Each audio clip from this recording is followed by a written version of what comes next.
If you want to empty trash on Android and permanently delete files, here's the fastest way to do it. First, open the Files app on your phone. Now tap on the menu icon at the top left corner. From here, select the Trash or Bin folder.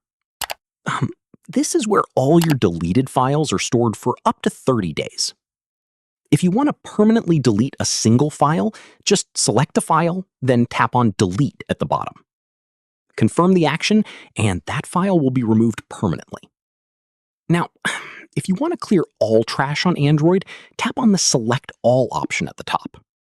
Then press Delete and confirm again. That's it. Your Android trash is now completely empty, and all deleted files are permanently removed. This method helps you free up storage space, clear junk files, and keep your device running smoothly.